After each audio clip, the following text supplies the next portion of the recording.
Hi everyone, कैसे हो आप लोग। आई होप कि आप सब एकदम बढ़िया होंगे। प्रिपरेशन जो आपकी अच्छी चल रही होगी। तो मैंने जो है लास्ट वीडियो जो अपलोड किया था फिज़िक्स का फार्मूला शीट को एक्सप्लेन किया था कि कहाँ से क्वेश्चंस आने की पॉसिबिलिटी ज़्यादा है। तो काफ़ी वो इन्फॉर्मेटिव वीडियो थी, वो काफ़ी इंपॉर्टेंट भी थी आपके एग्ज़ाम के भी पॉइंट ऑफ व्यू से। जहाँ से क्वेश्चंस प्रीवियसली पूछे गए थे मैंने उसको भी बता दिया था, और जहाँ से इस बार पूछे जाने की पॉसिबिलिटी जो ज़्यादा है वो भी बता दिया है। तो अभी आप केमिस्ट्री वाला वीडियो देखने के बाद जाके उसको भी देख लेना। फिज़िक्स का वो फार्मूला पूरा उसमें मैंने एक्सप्लेन किया है, कौन कौन से फार्मूले इंपॉर्टेंट है। ठीक है, तो आज इस वीडियो में जो है हम बात करने वाले केमिस्ट्री के इंपॉर्टेंट फार्मूले, जहाँ से आपके एग्ज़ाम में क्वेश्चंस आने की पॉसिबिलिटी जो है बहुत ज़्यादा है।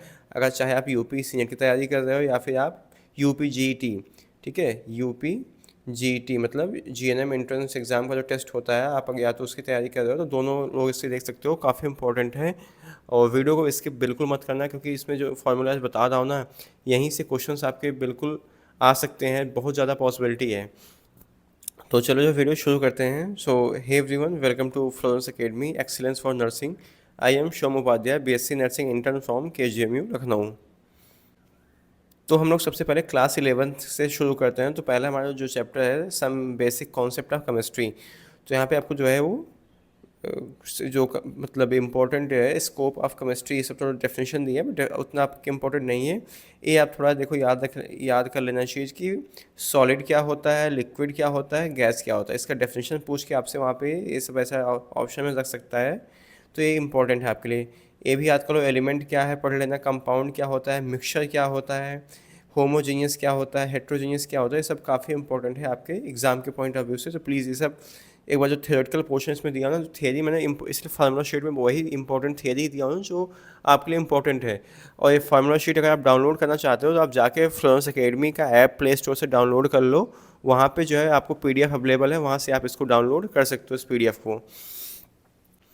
तो आगे बढ़ने से पहले बता दूं कि अगर आप या फिर आपका कोई नोन है, अगर वो यूपी जीईटी मतलब यूपी जीएनएम एंट्रेंस एग्ज़ाम की अगर तैयारी कर रहा है और वो अभी तक उसको समझ में नहीं आ रहा है कि मतलब कैसे उसमें क्वेश्चंस आते हैं, क्या उसका पैटर्न होता है, क्या सिलेबस होता है, ठीक है, तो आप लोग जो है फ्लोरेंस एकेडमी का जो यूपी जीएनएम का जो फुल सिलेबस का मॉक टेस्ट है, आप लोग इसे बाई कर सकते हो। बहुत ही इफेक्टिव टेस्ट सीरीज है। और ये जो इसमें क्वेश्चंस आपको दिए गए हैं, ये यूपी जीईटी के सिलेबस और पैटर्न पर इसमें आधारित क्वेश्चंस आपको प्रोवाइड किए गए हैं। टोटल आपको 15 mock test paper full syllabus का इसमें आपको मिलेगा, जिसमें जनरल साइंस, इंग्लिश और जनरल नॉलेज जो आपका सिलेबस होता है उसी पे एग्जैक्ट बेस्ड इसमें आपको क्वेश्चंस जो हैं वो दिए गए हैं। पूरा सिलेबस कवर करने की कोशिश की गई है इस टेस्ट के थ्रू। और एग्ज़ाम पैटर्न पे बेस्ड आपका जो टेस्ट पेपर होगा, आप जब पेपर को दोगे तो आपको रियल एग्ज़ाम जैसा आपको यहाँ पे एक्सपीरियंस होने वाला है। एंड आप अपने परफॉर्मेंस को एनालिसिस कर पाओगे ऐप के थ्रू कि आपका परफॉर्मेंस कैसा है, कहाँ से क्वेश्चन कैसे कहाँ गलत हो रहा है, कौन से टॉपिक्स हैं जो आपके वीक हैं, और आप एनालिसिस कर सकते हो अपने पूरे टेस्ट का। ठीक है, और इसका पीडीएफ और ऐप लाइव टेस्ट दोनों इसमें आपको प्रोवाइड किया जाएगा। इसका सोल्यूशन भी आपको, डिटेल्ड एक्सप्लेनेशन आपको सभी क्वेश्चन से आपको प्रोवाइड किया जा रहा है। तो बहुत ही इफेक्टिव टेस्ट सीरीज है, आपकी प्रिपरेशन में एक तरह से गेम चेंजर साबित हो सकता है। तो आप लोग इसे जो बाई कर सकते हो। अगर आप इसे बाई करना चाहते हो तो आप प्ले स्टोर से जाके हमारा जो ऐप है फ्लोरेंस एकेडमी का, आप उसे डाउनलोड कर सकते हो, या फिर आप हमारे हेल्पलाइन नंबर 8115529251 पे आप व्हाट्सएप करके इसे जो है बाई कर सकते हो। ठीक है, तो इसके बाद अगला देखते हैं। आगे है लॉज ऑफ केमिकल कॉम्बिनेशन। तो law of conservation of mass, ये सब भी उतना इंपॉर्टेंट नहीं है, थोड़ा बहुत आप पढ़ लेना अगर आपके पास टाइम है। तो बाकी उतना नहीं। एटॉमिक मास आप ये पढ़ लेना, क्या होता है atomic mass. And molecular mass का थोड़ा कॉन्सेप्ट आप समझ लेना कि क्या होता है मॉलिकुलर मास। ठीक है, जैसे एग्जांपल देखो यहाँ पे H2O का दिया गया था। मोल कॉन्सेप्ट पे आते हैं तो 1 मोल में कितने पार्टिकल होते हैं, वेरी वेरी इंपॉर्टेंट। यहाँ से क्वेश्चन हर साल आपसे एग्जाम में पूछा जाता है। तो एक कॉन्सेप्ट बहुत इंपॉर्टेंट है कि आप मोल निकालना जान जाओ कि मोल कैसे निकालते हैं, कितने पार्टिकल्स होते हैं, क्या होता है एवोगाड्रो नंबर क्या होता है। इसको भी काफ़ी इंपॉर्टेंट है, इसको भी याद रखना। ठीक है, और नंबर ऑफ मोल्स कैसे निकालते हैं, वेरी वेरी इंपॉर्टेंट है, फार्मूला है, बिल्कुल मत स्किप करना। Number of particles very important, बिल्कुल स्किप मत करना। मास मोल रिएक्शन उतना इंपॉर्टेंट नहीं है, बट ठीक है आप पढ़ सकते हो इसको। मोलर मास भी आप इसको पढ़ लेना, याद कर लेना। यहाँ पे कुछ एग्जांपल दिया गया, जैसे O2 का 32, CO2 44। ठीक है, तो ये सब पढ़ लेना आप एक बार। परसेंटेज वाला फॉर्मूला मतलब देखो एग्जाम में पूछा नहीं जा सकता, बट आप पढ़ लेना, बट उतना इंपॉर्टेंट नहीं है। ठीक है, ये वाला percentage composition. Empirical formula very very important. Empirical formula please इसको निकालना, सब कुछ आप पढ़ लो, आपके एग्ज़ाम में पूछा जा सकता है। एम्पिरिकल फार्मूला का यहाँ पे फार्मूला आप देख सकते हो कैसे कैसे यहाँ पे निकाला जाता है, मैंने यहाँ पे फार्मूले में दिया गया है। तो एक बार आप इस तरह के जब क्वेश्चंस इस तरह के आप एक बार थोड़ा क्वेश्चंस कर लो ना, तो आपका कॉन्सेप्ट क्लियर हो जाएगा। स्टाइकियोमेट्री उतना इंपॉर्टेंट नहीं है, बिल्कुल नहीं। लिमिटिंग एजेंट ये भी नहीं इंपॉर्टेंट है आपके लिए। एम इधर यहाँ पे इंपॉर्टेंट है आपके लिए मोलैरिटी, मोलैरिटी ये भी उतना इंपॉर्टेंट नहीं है, इसको मत नहीं पढ़ो, कोई दिक्कत नहीं, ये भी कोई इंपॉर्टेंट नहीं है। ये पढ़ लेना कि 1 mole of any gas at S T P occupied 22.4 litre. ठीक है, इसका मतलब न्यूमेरिकल में भी यूज होता है, वैसे भी आपसे डायरेक्टली भी एग्जाम में पूछा जा सकता है। 1 मोल इलेक्ट्रॉन्स में कितना फैराडे होता है, ये भी इम्पोर्टेंट है। मोल का एसआई यूनिट है एंड बाकी उतना। अब आते हैं एटम्स में। तो एटम्स में आप देख लो कि इलेक्ट्रॉन, प्रोटॉन, न्यूक्लियस सबकी पोजीशन कहाँ क्या कैसे होती है, एसपीडीएफ का शेप कैसा होता है, और डिस्कवरी ऑफ यहाँ पे इलेक्ट्रॉन की खोज जो है किसने की थी, जे थॉमसन ने की थी। चार्ज कितना होता है इलेक्ट्रॉन पे, 1.6 इंटू 10⁻⁻19 कूलम। मास कितना कितना, वेरी वेरी इंपॉर्टेंट। इसको मैं ठीक है ट्रिपल स्टार मार्क कर दे रहा हूँ, आपसे यहाँ से क्वेश्चंस आ सकते हैं एग्जाम में आपके। प्रोटॉन भी बहुत इंपॉर्टेंट है। ठीक है, इसको किसी गोल्ड आइंस्टीन ने दिया था। इस पर चार्ज कितना होता है, मास कितना होता है, प्लीज़ इसको पढ़ लेना, ये भी वेरी वेरी इंपॉर्टेंट। ठीक है, यहाँ से पूछा जा सकता है। न्यूट्रॉन क्या होता है, न्यूट्रॉन को जेम्स चैडविक ने दिया था, इसको आप पढ़ लेना एक बार। ठीक है, और उसका चार्ज कितना होता है एक बार आप इसको पढ़ लेना, और मास कितना होता है। तो ये सब बहुत इंपॉर्टेंट है आपके एग्ज़ाम के पॉइंट ऑफ व्यू से, इसको बिल्कुल स्किप मत करना, इंपॉर्टेंट है ये। अगला एटॉमिक मास, थॉमसन से एटॉमिक मॉडल के बारे में दिया गया था, तो उतना नहीं, बस ये प्लम पुडिंग पूछ सकते हैं, प्लम पुडिंग मॉडल किसका मॉडल था। तो इस लाइन को याद रखना, ठीक है, यहाँ से क्वेश्चंस आपके एग्ज़ाम में पूछा जा सकता है। तो प्लीज़ इसको एक बार पढ़ लेना, इंपॉर्टेंट है आपके एग्ज़ाम के पॉइंट ऑफ व्यू से। ये जो चैप्टर है बहुत इंपॉर्टेंट है, यहाँ से बहुत सारे क्वेश्चंस हैं एटम से आते हैं। अगला रदरफोर्ड, ये भी बहुत इंपॉर्टेंट है, इसको भी आप प्लीज़ पढ़ लेना। बहुत ज़्यादा, देखो पीडीएफ बहुत छोटी सी पीडीएफ है, बट यहाँ से मैं इतना गारंटेड बोल रहा हूँ कि आपके लगभग 10-12 क्वेश्चन आपके इसी पीडीएफ से आ जाएंगे, 10-15 तक आ सकते हैं। जितना इस पीडीएफ में कंटेंट दिया गया है ना केमिस्ट्री के, यहाँ से आपके 10-15 मतलब क्वेश्चन बहुत आसानी से मिल जाएंगे अगर आप इसको सही से पढ़ लोगे। अगला है यहाँ पे रदरफोर्ड का, किस पे, अल्फा पार्टिकल्स स्कैटरिंग पे दिया था, एम्प्टी स्पेस में। इनका मतलब मानना था कि एटम मोस्टली एम्प्टी स्पेस में होते हैं, and dense positively charge nucleus, and limitations उतना इंपॉर्टेंट नहीं है। बोहर्स बहुत बहुत important, very very important. VSEPR theory, इसको मैं 5 स्टार मार्क कर दे रहा हूँ। ठीक है, प्लीज़ इसको बिल्कुल स्किप मत करना, बहुत इंपॉर्टेंट है। ये सब पढ़ लेना। थियोरेटिकल पोर्शन है, एनर्जी ऑफ इलेक्ट्रॉन कितनी होती है, ये आप फार्मूला हालांकि पूछेगा नहीं, बट उतना एक बार आप देख लेना, ये सब भी उतना इंपॉर्टेंट नहीं पूछेगा आपसे एग्ज़ाम में। हाइड्रोजन लाइक ये सब नहीं इंपॉर्टेंट है। एटॉमिक मास बहुत इंपॉर्टेंट है, वेरी वेरी इंपॉर्टेंट, कि एटॉमिक मास किसके इक्वल होता है, नंबर ऑफ प्रोटॉन्स के इक्वल। मास नंबर किसके इक्वल होता है, प्रोटॉन प्लस न्यूट्रॉन के। न्यूट्रॉन किस क्या होता है, ए माइनस जेड। ए अभी आपने ऊपर देखा था कि ए क्या होता है, मास नंबर होता है, जेड होता है आपका एटॉमिक नंबर। तो न्यूट्रॉन, अगर आपको मास नंबर एटॉमिक नंबर पता है तो आप न्यूट्रॉन्स का नंबर निकाल सकते हो। ठीक है, बहुत इंपॉर्टेंट कॉन्सेप्ट है, प्लीज़ यहाँ से भी एक क्वेश्चन आपके एग्जाम में पूछा जा सकता है, बहुत इंपॉर्टेंट है ये फार्मूला। ठीक है, इसको इसके बिल्कुल मत करना, समझ लो एटॉमिक नंबर क्या होता है, मास नंबर क्या होता है, न्यूट्रॉन हम उनसे कैसे निकाल सकते हैं। अगला है आइसोटोप्स के बारे में। तो याद रखो, हाइड्रोजन के जो आइसोटोप्स हैं इनको आप रखो, प्रोटियम, ड्यूटेरियम, ट्राइटियम। ये हाइड्रोजन, यहाँ से क्वेश्चंस आपके एग्जाम में पूछा जा सकता है, ये इंपॉर्टेंट है। ठीक है, आइसोटोप्स के लिए याद सेम रखो, अगर जेड सेम हो, ए डिफरेंट हो, तो क्या होते हैं, आइसोटोप्स होते हैं। और आइसोबार्स क्या होते हैं, ये कॉन्सेप्ट बहुत इंपॉर्टेंट है, ये सब आप प्लीज़ पढ़ लेना। आइसोटोप्स क्या होता है, आइसोबार क्या होता है, आइसोटोन्स क्या होते हैं। आप लोग पूछे टॉपिक्स बता, देखो टॉपिक्स यही से बताता तो चल रहा हूँ, टॉपिक्स क्या इंपॉर्टेंट है आपके लिए। ठीक है, और सेम नंबर ऑफ न्यूट्रॉन्स तो ऊपर का है। इलेक्ट्रोमैग्नेटिक रेडियस सेम उतना इंपॉर्टेंट नहीं है, बट आप पढ़ सकते हो कि सिर्फ फार्मूला थोड़ा इंपॉर्टेंट है, एक बार पढ़ना। C= होता है म्यू लेमडा। ठीक है, म्यू फ्रिक्वेंसी होती है, लेमडा वेवलेंथ होता है, इससे आप स्पीड ऑफ लाइट निकाल सकते हो। ठीक है, एनर्जी ऑफ प्रोटॉन का फार्मूला E=hμ, ये भी इंपॉर्टेंट फार्मूला है, पढ़ लेना इसको। डी ब्रोगली जिसका इक्वेशन λ=h/mv, या फिर mv होता है, उतना इंपॉर्टेंट नहीं है, बट ठीक है, हाँ एक बार आप देख सकते हो, ये भी उतना इंपॉर्टेंट नहीं है, इसको छोड़ दो, कोई दिक्कत नहीं। क्वांटम मैकेनिकल मॉडल, इसको प्लीज़ पढ़ लेना, दिया किसने था, एंड डिस्क्राइब क्या किया था, एंड कॉन्सेप्ट किसके बारे में था।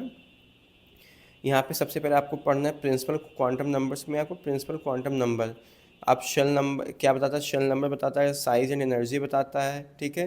एंड एजीम्यूथल सबसेल वैल्यू कितनी होती है आई की, ठीक है। यहाँ पे वैल्यू कितनी, एस पी डी एफ के लिए कितनी वैल्यू होती है, इसे पढ़ लेना। मैग्नेटिक क्वांटम नंबर बहुत इंपॉर्टेंट है, ये भी पढ़ लेना आप, ये भी पढ़ लेना, spin quantum number. And orbitals क्या होते हैं, ऑर्बिट्स क्या होते हैं, पढ़ लेना एक बार, अभी इंपॉर्टेंट है। शेप ऑफ ऑर्बिटल्स क्या होता है, एस का क्या होता है, पी का क्या होता है, एंड डी का क्या होता है, बहुत इंपॉर्टेंट है, पढ़ लेना। एग्जाम में आ सकता है यहाँ से क्वेश्चन, ठीक है। तो देखो साथ साथ मैं टॉपिक्स भी कवर कर रहा हूँ आपको और बताता चल रहा हूँ क्या इंपॉर्टेंट है आपके लिए। अगला है मैक्सिमम इलेक्ट्रॉन्स क्या क्या किस में कितने हो सकते हैं, वेरी वेरी इंपॉर्टेंट, पूछा जा सकता है आपसे एग्ज़ाम में। एंड कॉन्फ़िगरेशन उतना इंपॉर्टेंट नहीं है, नहीं छोड़ दोगे कोई दिक्कत नहीं है। एंड हाफ ये भी इंपॉर्टेंट नहीं है। ये इंपॉर्टेंट आपके लिए है कि वन लाइनर्स में कि इलेक्ट्रॉन निकालने का फार्मूला है, ठीक है। मैक्सिमम इलेक्ट्रॉन्स इन शेल कितना कैसे निकालते हैं, नंबर ऑफ ऑर्बिटल्स इन सब शेल कैसे निकालते हैं, तो ये सब भी थोड़ा इंपॉर्टेंट है, पढ़ लेना एक बार, ठीक है। अगला क्वेश्चन यहाँ पे है classification of elements and periodicity in properties. तो नीड्स ऑफ क्लासिफिकेशन, तो ये सब भी उतना थ्योरेटिकल पोर्शन छोड़ दो, कोई दिक्कत नहीं है। एंड डॉबर्स ट्रायंगल उतना नहीं है। न्यूलैंड्स का यहाँ पर जो ऑक्टेट रूल है, इसको एक बार थोड़ा गो थ्रू हो लेना इससे। मेंडलीव के पीरियोडिक टेबल प्लीज़ इसको आपको याद होना चाहिए।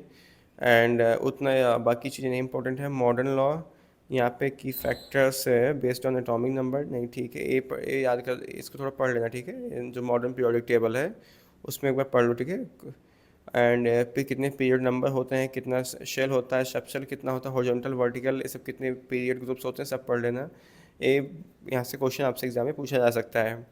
Classification of element in blocks में ये सब उतना इंपॉर्टेंट नहीं है, छोड़ो।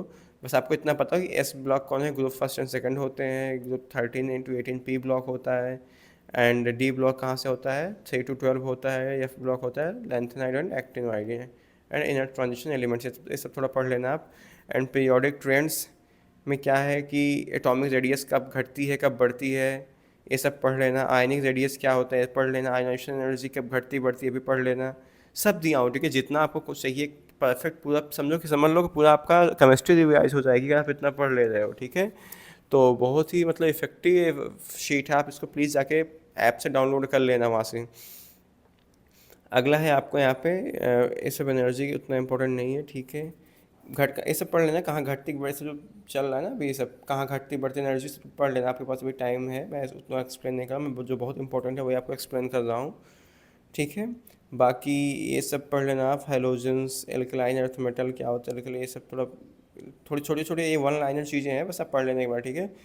तो periodic table in based on atomic number पे है, कितने 7 पीरियड हैं, 18 ग्रुप होते हैं। Fluorine is highly electronegative and cesium is a most electropositive, ठीक है। और नोबल गैस मोस्ट स्टेबल होते हैं। अगला है chemical bond, chemical bonding and molecular structure, बहुत इंपॉर्टेंट चैप्टर है। यहाँ से भी 2-3 क्वेश्चन आपके एग्जाम में इजीली आ जाएंगे, तो ये सब अभी छोड़ो आप।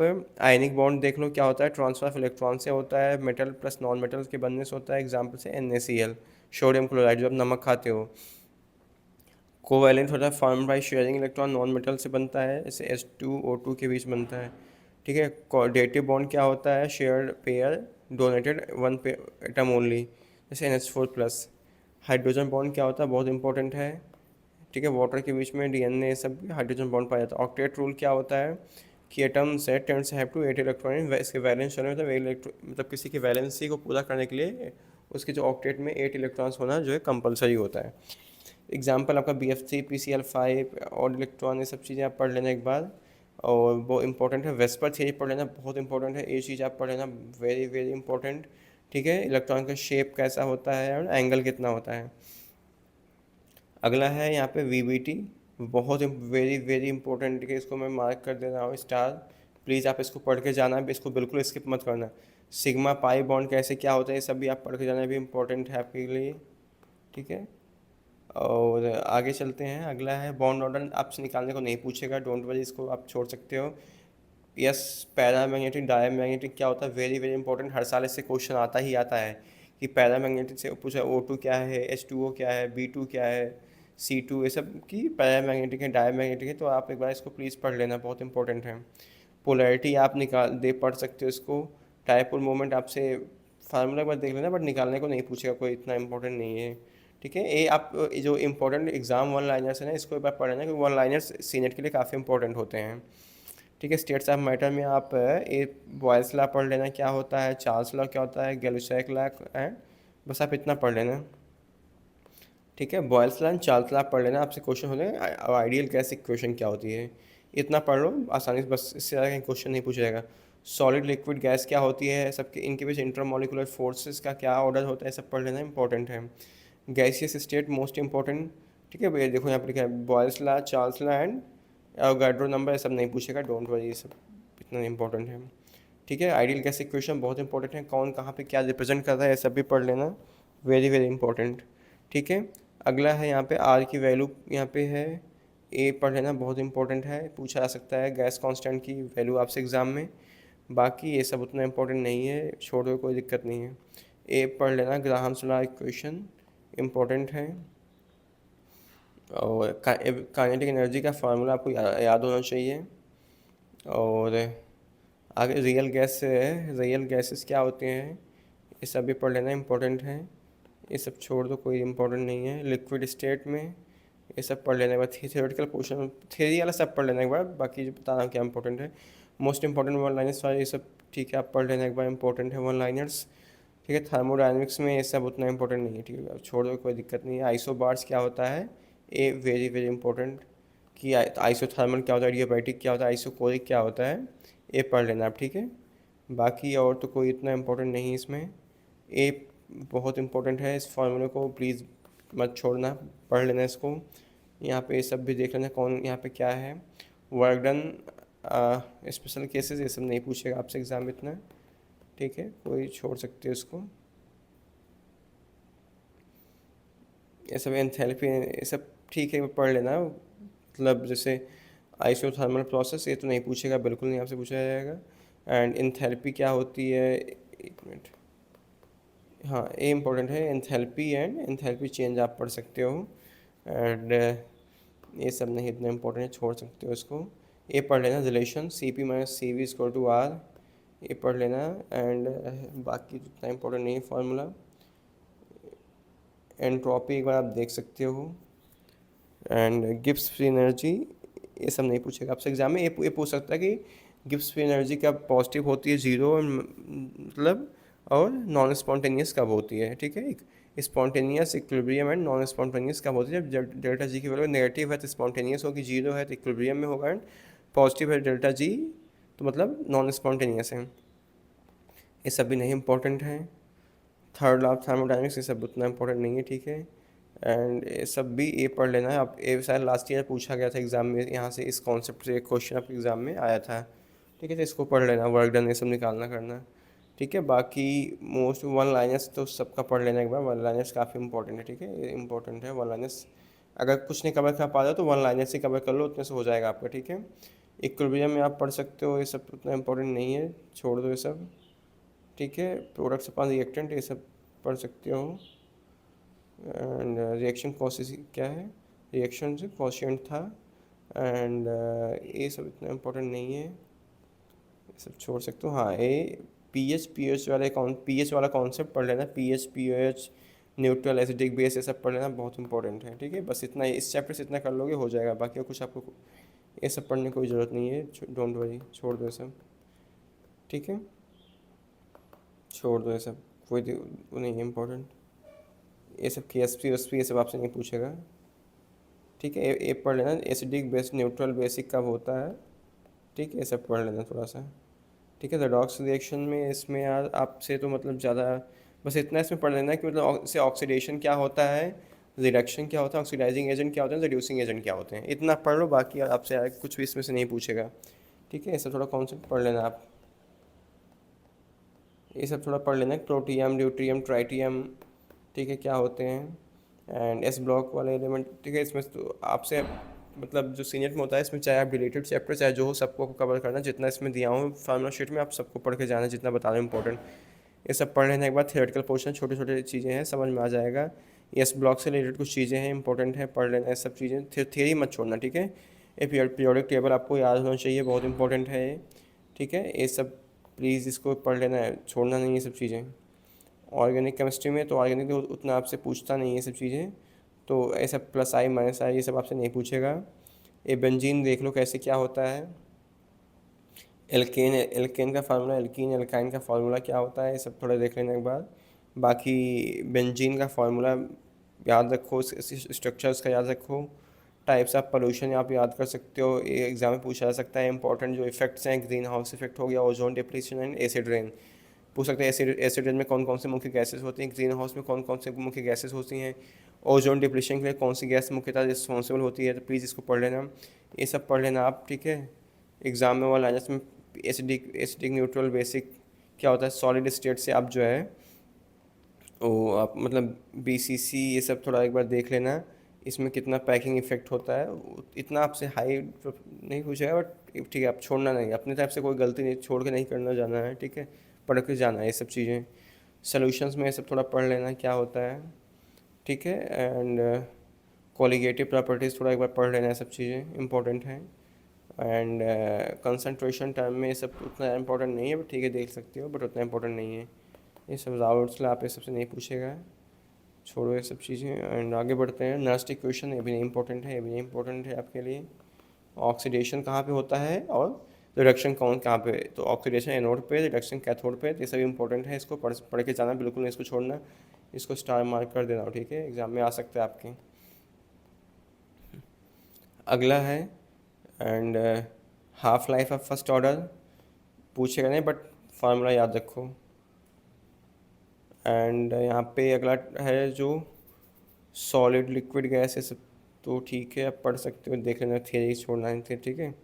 एंड आगे चलो, आगे बढ़ते हैं। अगला है स्टेप्स ऑफ मेटलर्जी, ये सब छोड़ो, नहीं इम्पोर्टेंट है ये सब। ये वो फैक्ट्स एक बार पढ़ लेना, इम्पोर्टेंट है, ठीक है। और डी एंड एफ ब्लॉक के एलिमेंट्स में थोड़ा थोड़ा आप एक बार देख कर लेना, ठीक है, थोड़ा सा ही छोटा सा ही है, ठीक है। ये सब उतना इंपॉर्टेंट नहीं है, छोड़ दो सब चीज़ें, कोई इंपॉर्टेंट नहीं है आपके लिए। ये सबके फंक्शनल ग्रुप पढ़ लेना, किसका कौन सा फंक्शनल ग्रुप होता है, alcohol, phenol, ether, carboxylic group सबके, ठीक है, एल्डिहाइड, कीटोन, ये सब पढ़ लेना। ये सब थोड़ा एक बार, बहुत थोड़ा थोड़ा ही दिया हूँ, ज़्यादा नहीं दिया हूँ बस, लेकिन जितना नहीं हो काम का ही दिया हूँ, तो सब एक बार आप थोड़ा पढ़ लेना। बायोमोलिक्यूल जो है काफ़ी इंपॉर्टेंट है, वेरी वेरी इंपॉर्टेंट चैप्टर है, यहाँ से आपके एग्जाम में क्वेश्चन आ सकते हैं, आने की पॉसिबिलिटी भी है, ठीक है। तो बहुत जाने थोड़ा सा है, आप इसको पढ़ लेना। पॉलीमर्स उतना इंपॉर्टेंट नहीं है, बट ठीक है, आप कुछ क्वेश्चन आपसे एग्ज़ाम में आ सकते हैं, तो एक बार देख लेना इसको, ठीक है। बाकी ए वन लाइनर्स तो आपको बिल्कुल पढ़, इसको मत छोड़ना, बाकी चाहे कुछ करो ना करो, ठीक है। तो ये आज मैंने जो आपसे मतलब केमिस्ट्री के जो इंपॉर्टेंट टॉपिक्स थे, जो फार्मूले थे आपके पॉइंट ऑफ व्यू से एग्जाम के, यूपी सीनेट के, वो मैंने आपको बहुत अच्छे से एक्सप्लेन किया है। तो आई होप इसके बाद आपका कुछ और डाउट जो नहीं रह जाएगा, कुछ भी आपका रह जाता है तो आप मुझसे कमेंट सेक्शन में जाके पूछ सकते हो, ठीक है। बाकी आप इसे अगर इसका पीडीएफ डाउनलोड करना चाहते हो फार्मूला शीट के, तो आप जाके हमारे ऐप से जो है डाउनलोड कर सकते हो, ठीक है। तो फिलहाल जो आज की वीडियो में बस इतना ही। Thank you so much watching for this video.